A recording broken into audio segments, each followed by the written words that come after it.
Welcome to our very first virtual Top 10 event. I'm Sydney. And I'm Lily. And we're on the board of directors at the Young Preservationists Association. We are so pleased to share this event with you.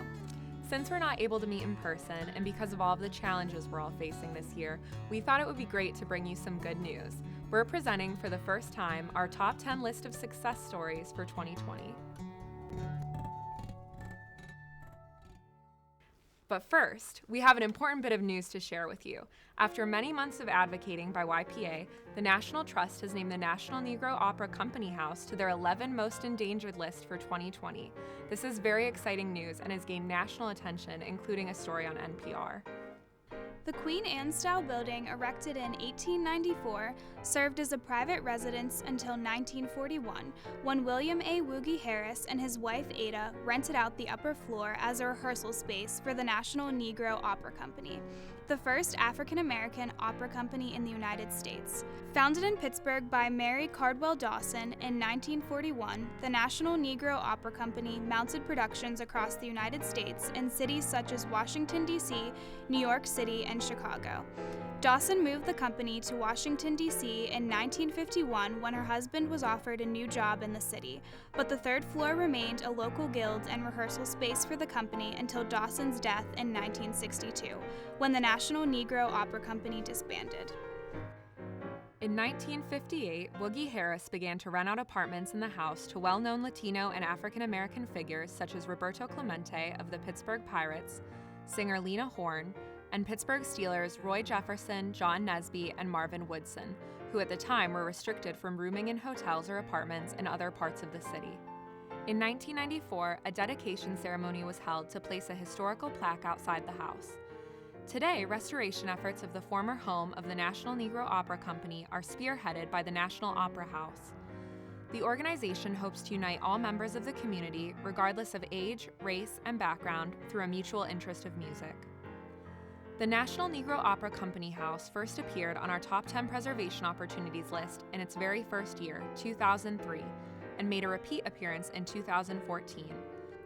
This historic house is very deserving of preservation, and YPA will always be there to help.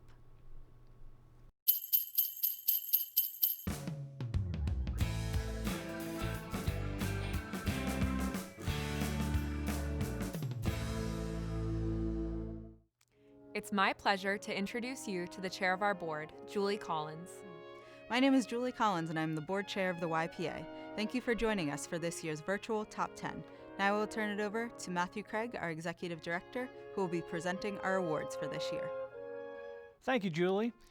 My name is Matthew Craig. I'm the executive director for the Young Preservationists Association, and it's my great pleasure to welcome you to our virtual Top 10 for 2020, our virtual tour of the success stories.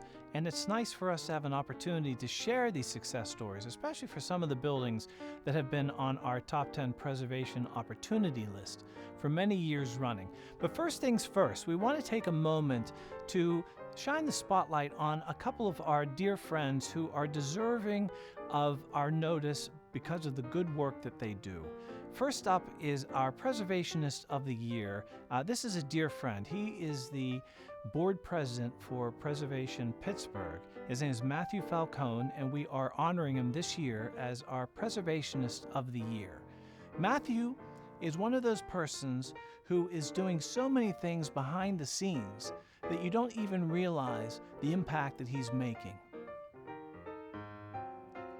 But we realize the impact that he's making because of all the good work he does with historic nominations, being on the board of the Historic Review Commission, and just generally being a good ally for us in times when we've needed his counsel. So we want to thank Matthew Falcone this year as our Preservationist of the Year. Now, many of you know every year we also have our Dan Holland Promise Award winner. This year I'm very excited to say that our Dan Holland Promise Award winner is Sarah Marsom. Some of you may know Sarah from her work with the Rust Belt Coalition of Young Preservationists, an organization that we helped to found, and it is our great honor to award her for all the good work that she has done in helping to make that organization nationally renowned and to bring all the young preservation groups together into a coalition that can have a large impact in its community. So our great thanks to Sarah for the work that she does, and also to Matthew for the work that he does. A big thank you to the Young Preservationist Association. Thank you for honoring me with this year's Promise Award. When I look to my peers in the preservation movement, I'm continually inspired and motivated by how they're pushing boundaries to make the field and movement more inclusive, more accessible, more creative, more dynamic in so many ways. So it's incredibly humbling that you all selected me this year. I cannot wait to see how all of us continue to work together to dismantle preservation in the coming months, the coming years, and for as long as it takes to change the preservation movement to ensure that we are preserving and telling the stories of the full American history. Thank you. I'd also like to say thank you for the work that you're doing. Please do consider becoming a member of the Young Preservationists Association, because every bit of membership helps. It helps us know that you're paying attention and enjoying the work that we're doing, and also lets us know that you're there and we can count on you for your support. Thank you very much for everything that you've done to help us have the best year that we've ever had, considering that it's been such a trying year for everyone.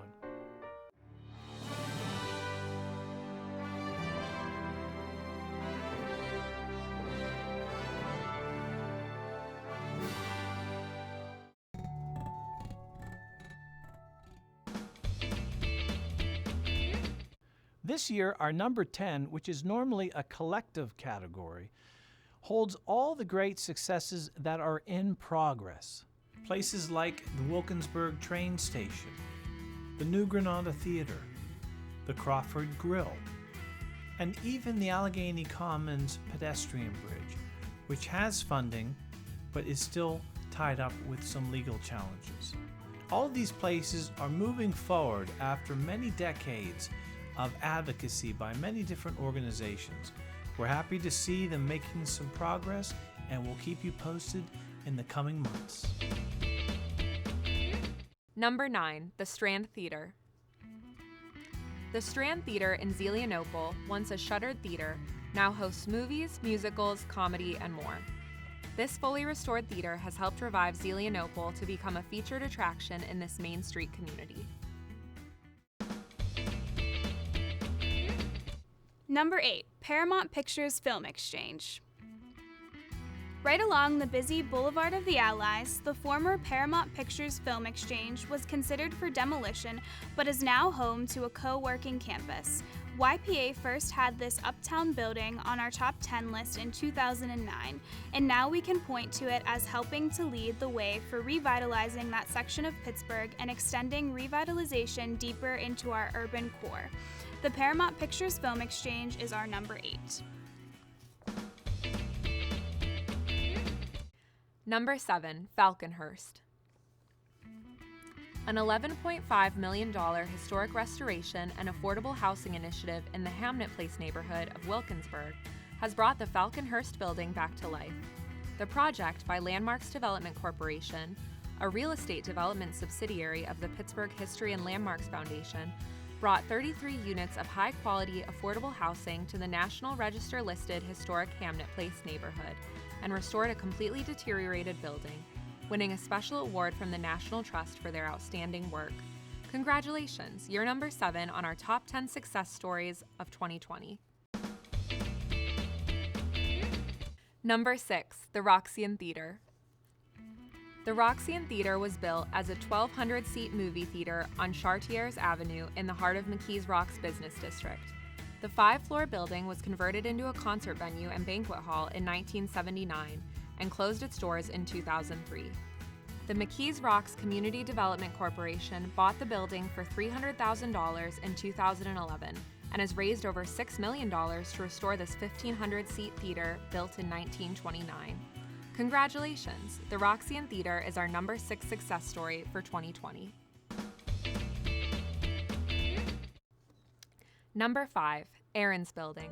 Originally a furniture store/factory and nominated for our top 10 in 2010 and 2013, Aaron's building in Connellsville sat vacant for over 30 years before being redesigned into a community asset featuring its neon sign and Tiffany glass dome entry. This is an excellent example of how a restored historic asset can contribute to the economic revitalization of a community. YPA believes that this example can be replicated all up and down the Mon Valley and throughout the region. Number 4, the Lore Building. Site of one of our Heart Bomb events where we try to show some love for historic buildings by putting heart valentines all over them on Valentine's Day, we're excited to share that this recent top 10 candidate, the Lore Building in Wilkinsburg, can now be added to the success list. The Wilkinsburg Community Development Group has restored this 1893 building on the corner of South Avenue and Wood Street into an impressive meeting and office space, where it can once again anchor a business district that is on its way back.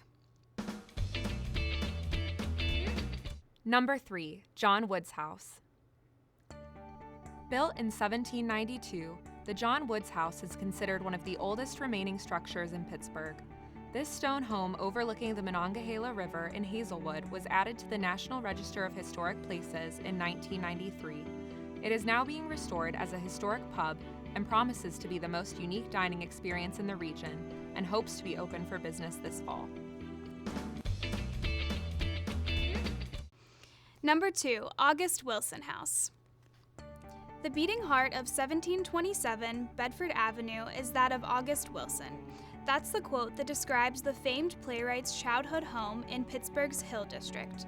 August Wilson spent his first 13 years here with his mother and 5 siblings, crammed into 4 rooms above a small mom-and-pop store in this multicultural neighborhood. Preserving this important home and the legacy it stands for will allow August's story to resonate for generations and reminds us all of why historic preservation is so important to preserving the stories of our community.